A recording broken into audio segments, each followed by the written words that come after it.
Big news out of UFC 205 in New York City. The card has simply just gotten that much better with the announcement of 2 additional fights in what will probably be the biggest pay-per-view, or at least in terms of how many it will sell. Of course, when you throw Conor McGregor on a card, this time against Eddie Alvarez, it's going to sell a lot of pay-per-views, but not to discredit Chris Weidman versus Yoel Romero, who's also on this card. Joanna Jędrzejczyk's on this card. Let's get right into the tweets and into the reaction because there's a lot of pros to this and, of course, a con if you are Khabib the Eagle Nurmagomedov. We'll refer to him as Khabib in this clip. Nailed it. I said it once. I think I got it right. I listened to it a couple times before I came on. It's not the easiest name to pronounce. Not pronouncing the K. But he will Khabib.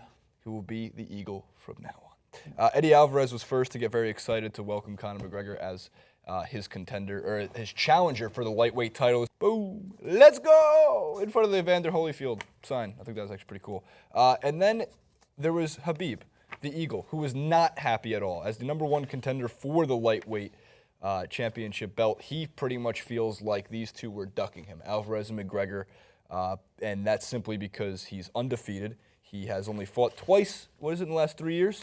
Yeah, he fought. He's fought twice, and I think since 2013, I believe. The guy's record is unprecedented, to be honest. Like I think he's 23-0 in general, and I think that he is undefeated at the moment. But again, it's as I'll get to when you put Conor McGregor into the equation, you have to weigh up. As a businessman, as someone who's trying to put forward the best possible card in the first ever time that we'll get something at New York City in the facility that is so well known, is that sometimes your record just isn't enough. Famous arena. All right, so Khabib's tweets. I have 2 bout agreements that bullshit champ refuses to sign. I got used the whole time to make Conor and Eddie get on their knees and beg. Just for the record, Eddie Alvarez fight and Notorious MMA fear me. I'm just a man.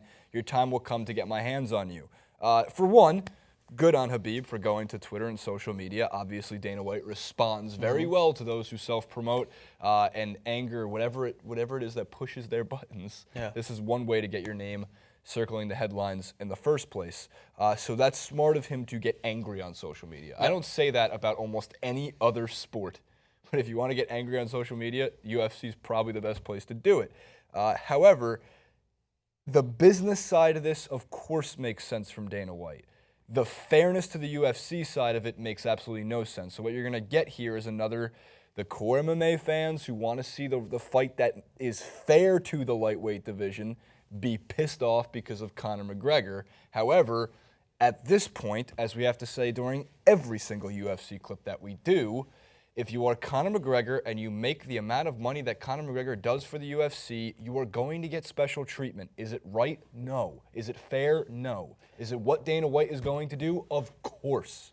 Yeah, again, we've always kind of put a filter on this to kind of appease to the audience that's going to be upset, but the bottom line is fair schmear. Fair doesn't pay the bills. Fair doesn't allow this sport to continue to grow. And here's my point before you jump in. No, I need to make my point.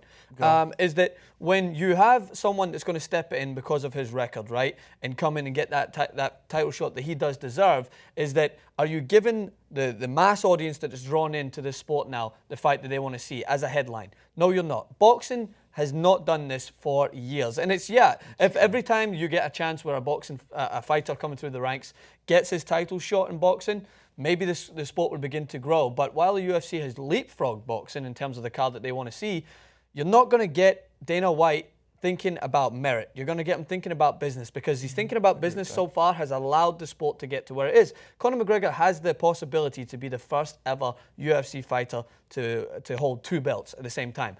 My biggest qualm is not with Khabib not getting his fight. It's with the fact that Conor McGregor still able to hold on to a belt without defending it once. He's not defended his belt. Absolutely. So if you're going to have a qualm with whether or not Conor McGregor gets to actually have this chance or not, it should be with the Jose Aldos and the Frankie Edgars who are now in that division that the belt is being held with a man who hasn't defended it yet.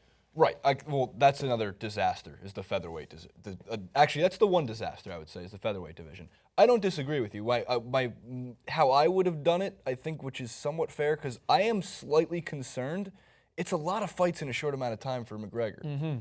And that could spell disaster long term, or it could spell This guy is at the height of his athletic ability, his physical peak, and he wants to take advantage of it now before he gets too old, right? And that's totally fair either way. However, why not have Khabib fight Alvarez and then have McGregor fight the winner of that in 3 months, 4 months? Again, but you don't know what could happen. You might miss out on the Madison Square Garden. Of course, because it's MSG. So, that's fair. I think we've both made the valid points now. I think it's best now to look at what the fight is going to mean, right? So what you have, another reason which is obviously going through Dana White's head, because Dana White's not making these decisions on his own. He's got advisors everywhere who are telling him, who are like, by the way, these two fighting each other in their styles will make for a captivating fight. What McGregor and Diaz just put on is something that is going to be the ceiling. Like, I think you're going to struggle to try and push through that. But you put up an Eddie Alvarez who can strike, who can wrestle, and to be honest, has left himself open to being struck in the past, up against someone who has phenomenal striking ability, who just went toe-to-toe with one of the warriors of the sport. That recipe is going to put forward your best possible chance, I think, in any of the cards that we've seen as another groundbreaking fight. That's just what I think. That's weighing up the best possible chance. I'm not saying if you put Khabib in there, the guy's a phenomenal UFC fighter as well, you wouldn't get the fireworks, but you don't get the draw, is what you get with McGregor. I think there's going to be the occasional fireworks in that fight. I don't think it's going to be a Diaz versus McGregor-esque type of slugfest. I mean, that's really the only way to put it. I mean, they really just struck the hell out of each other for 5 rounds. And whatever you have, whatever camp you're in, if you're in the Diaz camp or McGregor camp, you look at it in a different way. I don't really care if you're that blindsided towards one of the fighters. But again, it's just because again, with McGregor, he fights pretty much where he wants to. He has such control over the UFC, and I'm just curious if there's any other fighters that are going to come along that are like that. And there might not be, that can fight at 145, 155, 138, 158, whatever it might be. So, I mean, of course, it's going to make it. It's also the first at Madison Square Garden. We've already discussed that part of it. To the reaction, though, Francis, because you're right, the featherweight division is a disaster. But reaction number 1, I think, is very fair to what happened when you add people like Chris Weidman, who, again, a very captivating fighter in himself.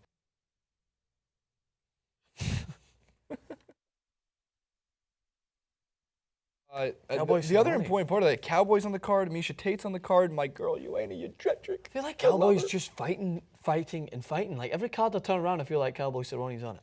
I think that's a good thing, though, no, because I think he's it's a good. great beef to the card, adding more, beef, he's like marinade to the beef. You know what you're going to get with Cowboy Cerrone, and I think that it is a credit to him as his endurance, as the way he takes care of his body to consistently come back. Because the reason you're mentioning, I think, McGregor coming back maybe a little too soon is, that was a grueling fight. Like, sometimes it just happened. Yeah, and he talked about how his shin was upset. And again, by the way, I'm not making excuses for him. I'm saying that McGregor wouldn't take this if he didn't think he had the best possible chance of winning. Right, like, he knows fine well that he's a professional and he's going to take it. At this point, too. By the way, it's like a couple days after Election Day, so the country could be in shambles. The next element for our reactions, we have, I think, 3 more. Funny how 2 days ago people were moaning the UFC 205 card is lackluster, yet the notorious MMA being added now makes the whole card, quote, stacked. No, what makes the card stacked is the fact that Weidman was also added.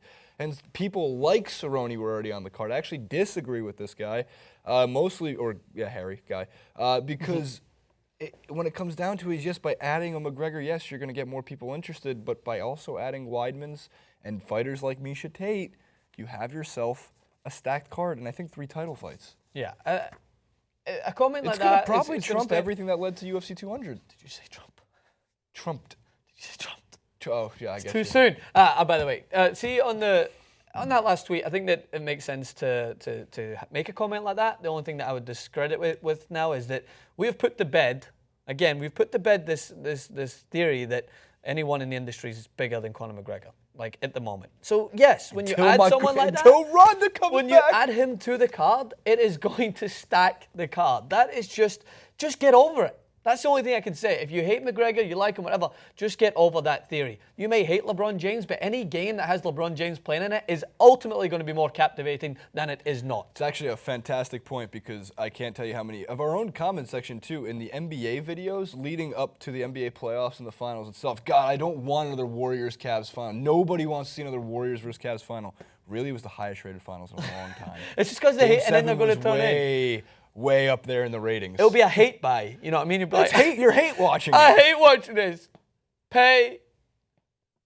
Well, And you just sit there you and don't have watch to pay it. for the finals, France. You got to pay for UFC 205. That's what I was though. doing. All right, we have 2 more reactions, I believe. I think they're great, too. When you hear McGregor maybe headlining UFC 205, but you've been hurt before and don't want to buy into the rumor and be hurt again, a glass case of emotion. Lower your voice, Ron. C number 14 is our last one. Good fight with McGregor and Alvarez for UFC 205, but it is a joke what they are doing with the featherweight title. Yeah. I agree with that from Kevin Ioli. Mostly because it's just at some point McGregor's got to go back down and just defend it, or he has to say himself, I don't want to fight there anymore, I'm done. Thanks for the cheese, here's the belt back. So what I think with Dana White with his crystal ball again is hoping that maybe Conor McGregor beats Alvarez, and then for the trilogy match, Nate Diaz, as McGregor says, he's not moving up again. He's like, it's too much of a weight difference. It's got a very Nate specific Diaz, docket of things. Nate Diaz could come down, potentially fight for the lightweight title.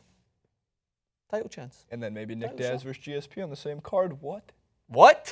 I didn't say Diaz duo? Diaz duo. Who knows? All right, guys. Comment below. A lot of UFC 205 news. Let us know what you think about, I guess, everything that we talked about throughout this entire clip.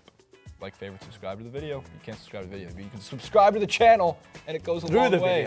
Through the video, you can subscribe to the channel. You know, at this point, you should know how it works.